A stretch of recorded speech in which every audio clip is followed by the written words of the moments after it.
Bapak Ibu guru yang saya hormati, selamat siang semuanya. Selamat siang, Bu. Ya, terima kasih.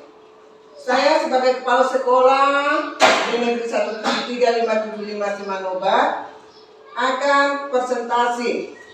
Adapun yang saya presentasikan pada hari ini yaitu pertama visi misi sekolah, kemudian tujuan yang diharapkan, kemudian tujuan dari kurikulum dan program sekolah. Pertama, mengenai visi dari SD Negeri 17357 Simanoba, yaitu terwujudnya siswa-siswi SD Negeri 17357 Simanoba yang cakap, cerdas, aktif, kreatif, antusias, produktif, dan bermartabat demi terciptanya profil pelajar Pancasila. Untuk ketercapaian visi ini tentu ada beberapa indikator yang sesuai dan variabelnya, yaitu 1. Pelajar sepanjang hayat, membentuk generasi yang memiliki motivasi untuk selalu belajar mengembangkan diri.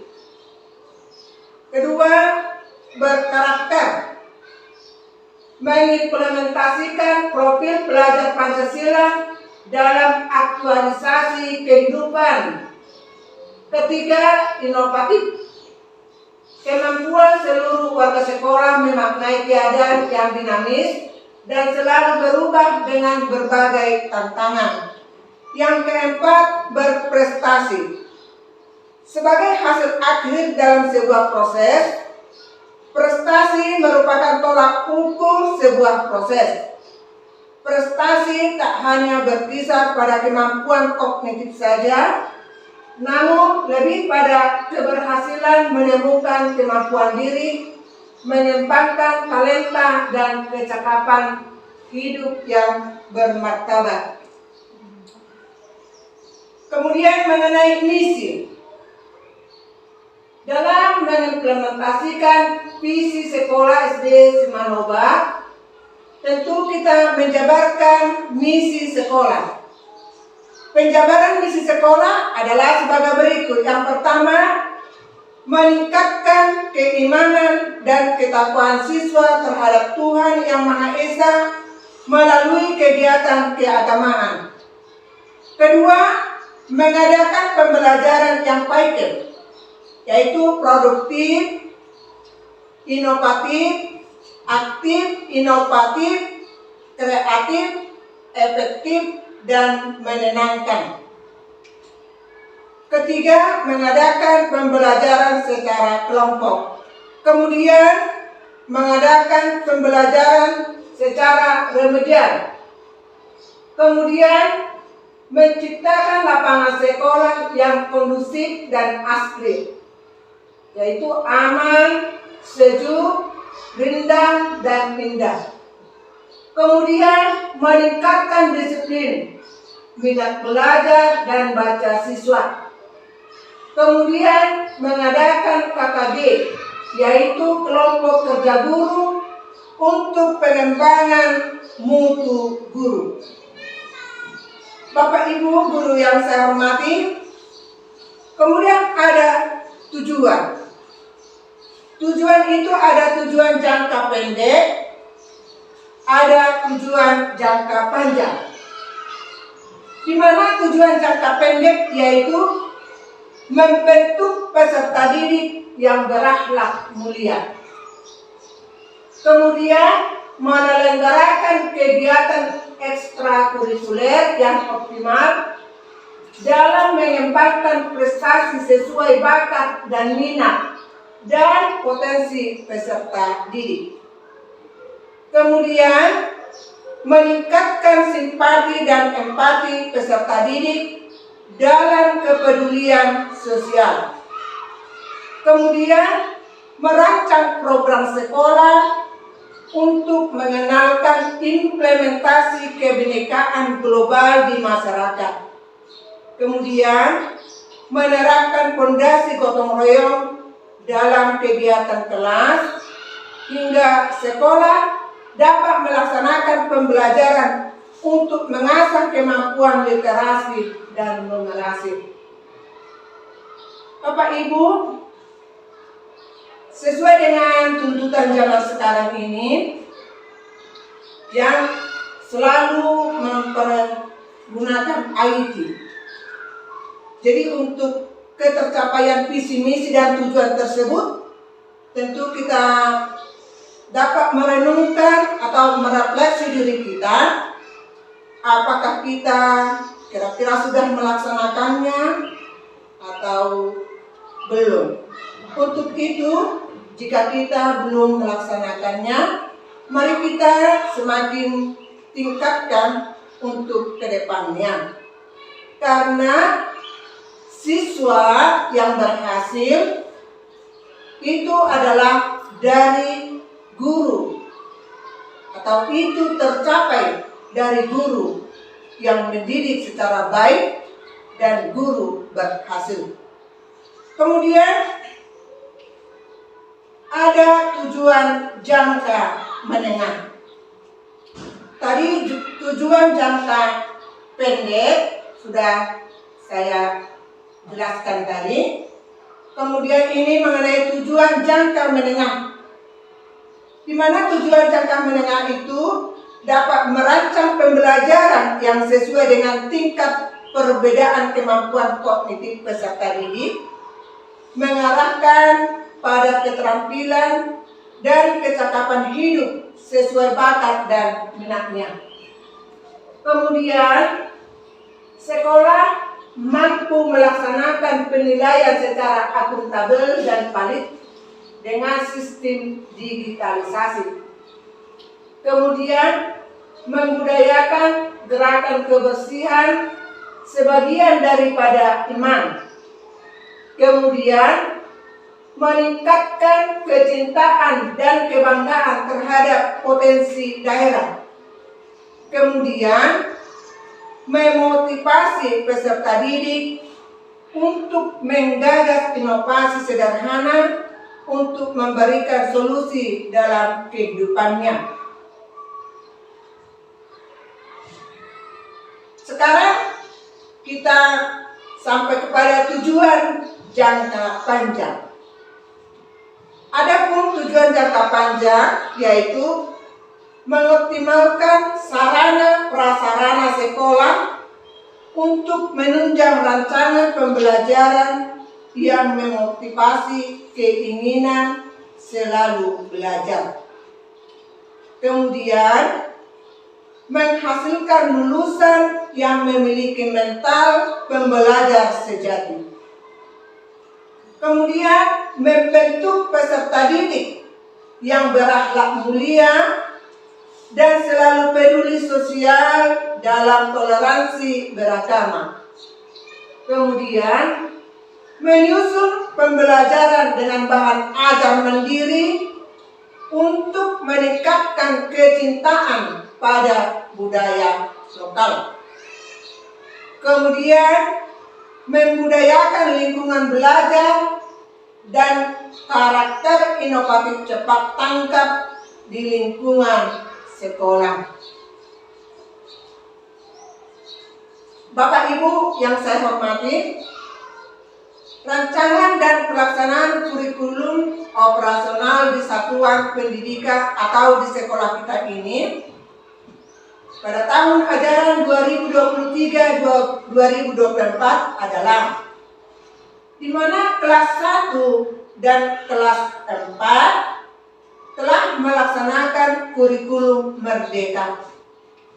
Sedangkan kelas 2, 3, 5, dan 6 melaksanakan kurikulum 2013. Tapi pada saat tahun ini kita akan mengadakan 4 kelas yang melaksanakan kurikulum merdeka, yaitu kelas 1, 2, kelas 1, 3, kelas 1, 2, 4, dan 5. Bapak Ibu, mari kita perhatikan pemetaan mapel analisis capaian pembelajaran profil pelajar Pancasila. Pertama, kurikulum operasional sekolah, kemudian potensi lokal kedaerahan. Di potensi lokal kedaerahan, ini setiap hari Kamis ini kita laksanakan, di mana setiap hari Kamis kita mengadakan Batak Day, di mana di situ kita mempertunjukkan atau mengajarkan tarian-tarian dari daerah kita. Sebagai orang Batak, kita di daerah kita ini, kita mempertunjukkan budaya Batak setiap hari Kamis. Kemudian program sekolah. Di program sekolah ini tentu ada kegiatan-kegiatan yang kita laksanakan. Misalnya, tadi sudah saya jelaskan mengenai tujuan jangka pendek atau program jangka pendek, program jangka menengah, dan program jangka panjang. Itu semua tersusun atau dapat kita lihat di program sekolah kita. Kemudian sarana pendukung. Sarana pendukung tentu telah kita ketahui apa yang merupakan sarana pendukung di dalam kegiatan pembelajaran kita di dalam kelas. Baraknya seperti kita mengajar mempergunakan IT atau Infocus, itu merupakan sarana pendukung. Kemudian karakteristik peserta didik yang terakomodir. Kemudian pemetaan alokasi waktu dengan talbis sekolah. Dan ada hasil dari ini semua, dapatlah kita harapkan profil siswa sesuai dengan harapan kita, di mana siswa kita itu siswa yang seperti visi misi sekolah kita tadi, yang aktif, yang kreatif, yang cerdas. Itulah harapan yang kita, atau itulah harapan kita yang mau kita jumpai dari peserta didik kita. Muatan mata pelajaran yang ada di sekolah kita ini itu terdapat di kurikulum operasional sekolah yang kita rancang dengan konten atau yang terdiri dari ada muatan pelajaran umum dan ada muatan pelajaran lokal. Muatan pelajaran umum yang termasuk muatan pembelajaran umum yaitu pendidikan agama, kemudian pendidikan Pancasila, kemudian bahasa Indonesia, kemudian matematika, kemudian ilmu pengetahuan alam dan sosial atau yang disebut sebagai IPAS, kemudian seni budaya, kemudian pendidikan jasmani, olahraga dan kesehatan. Sedangkan yang merupakan muatan pelajaran lokal yaitu bahasa daerah. Karena kita ini tinggal di daerah Batak Toba, tentu bahasa daerah kita yang kita ajarkan yaitu bahasa Batak Toba. Kemudian bahasa Inggris, dan yang terakhir yaitu pengembangan diri. Yang termasuk ke pengembangan diri ini misalnya kita dapat melihat bakat anak kita itu ada yang bakatnya ibaratnya di bidang kesenian, yang kita tingkatkanlah di bidang kesenian dia. Itu yang termasuk sebagai pengembangan diri. Bapak Ibu yang saya hormati, sebagai program dan kegiatan rutin sekolah, ada 2 kegiatan rutin sekolah kita. Yaitu pertama, kegiatan rutin sekolah, ada kegiatan rutin tahunan.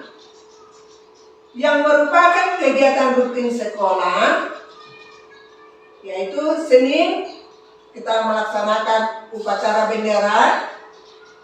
Pada hari Selasa kita melaksanakan senam pagi dan kegiatan numerasi. Pada hari Rabu kita mengadakan budaya baca atau program literasi. Kemudian pada hari Kamis kita mengadakan Batak Day atau budaya kearifan lokal. Dan Jumat kita mengadakan senam pagi dan English Day. Sabtu kita mengadakan kebaktian sekolah. Kemudian kegiatan rutin tahunan FLS 2N atau Festival dan Lomba Seni Siswa Nasional. Ada OSN yaitu Olimpiade Sains Nasional dan Lomba Gerak Jalan. Bapak Ibu, mari kita merefleksi diri kita. Apakah kegiatan ini telah kita laksanakan? Menurut pengamatan saya, mengenai kegiatan rutin sekolah memang sudah kita laksanakan, dan juga kegiatan rutin tahunan, di mana sampai saat ini kalau ada ibaratnya perlombaan-perlombaan seperti gerak jalan itu tetap kita ikuti, dan itu merupakan kegiatan rutin tahunan.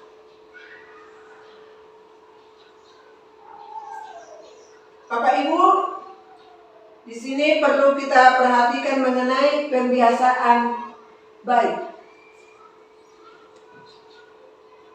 Apa itu yang termasuk dengan pembiasaan baik?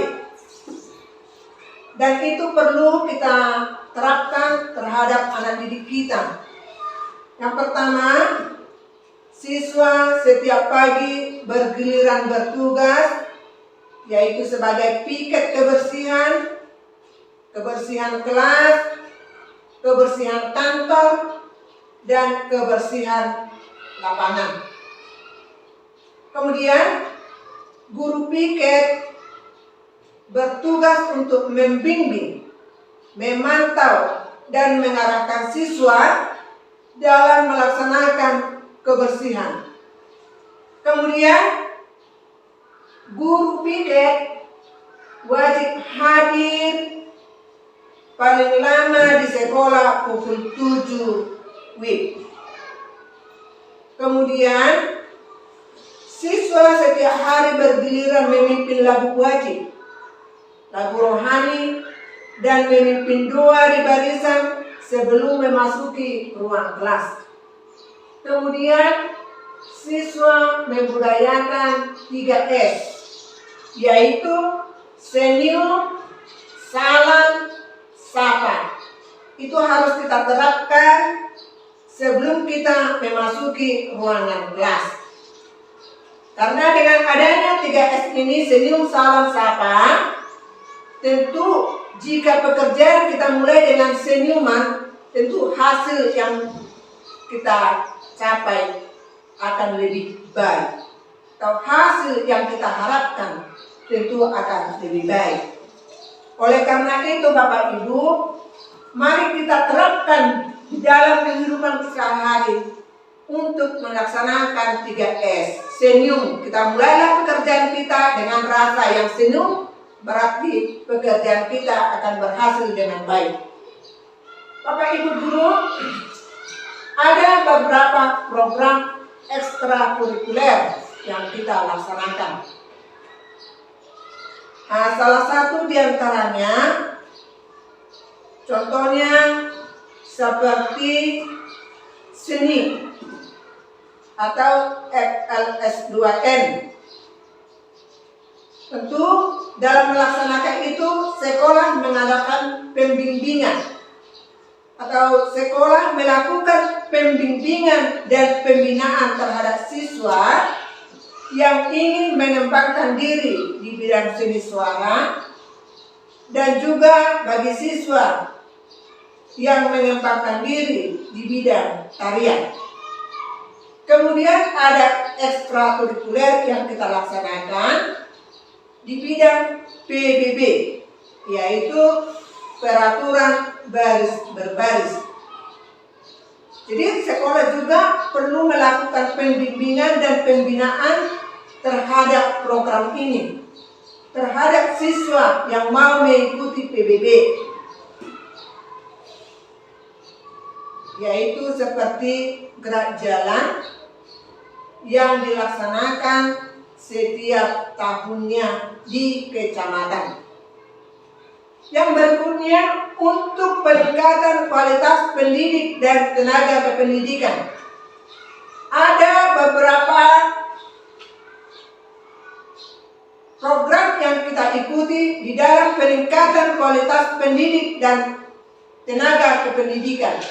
Yang pertama, mengikuti pelatihan di PMM. Ini telah kita ikuti seperti mengadakan di aksi-aksi nyata kita. Kemudian mengikuti pelatihan online, di mana kita telah mengikuti webinar. Kemudian mengikuti kegiatan KKG, kelompok kerja guru. Kegiatan KKG yang kita ikuti ada di gugus, ada di kecamatan, dan ada juga di kabupaten. Kemudian mengikuti pengembangan kompetensi seperti CGP, calon guru penggerak. Ini telah kita ikuti, dan ini tujuannya semua adalah meningkatkan kualitas mutu pendidik dan tenaga kependidikan. Nah, dari program-program yang saya jelaskan tadi, tentu ada output atau hasil yang ingin dicapai. Ada bagi siswa dan ada juga bagi guru. Output atau hasil yang ingin dicapai bagi siswa yaitu memiliki perilaku yang menunjukkan akhlak mulia. Kemudian memiliki dan menjunjung nilai harmonisasi keragaman dan gotong royong. Kemudian memiliki pengetahuan dan keterampilan sebagai dasar mengembangkan kecakapan hidup. Kemudian memiliki kemampuan bernalar kritis, memiliki kreativitas, kemandirian, dan inovatif dalam menjawab tantangan perkembangan zaman. Kemudian membentuk individu sebagai pembelajar sepanjang hayat yang berpikir global dengan tetap menjunjung nilai budaya bangsa. Sedangkan output atau hasil yang diinginkan atau dicapai bagi guru yaitu memiliki nilai berakhlak,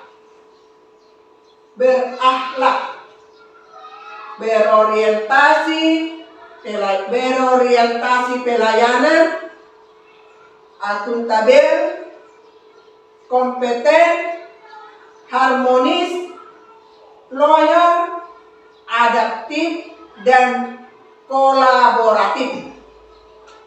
Kemudian dapat melaksanakan pembelajaran yang berpihak pada murid, mandiri, reflektif, kolaboratif, dan inovatif. Kemudian, memiliki jiwa pembelajar sepanjang hayat, meningkatkan kemampuan dan kapasitas diri sesuai tuntutan perkembangan zaman dan peka terhadap hal-hal baru. Bapak Ibu, demikianlah visi misi yang saya paparkan. Untuk selanjutnya, mari kita diskusikan. Sekian dan terima kasih.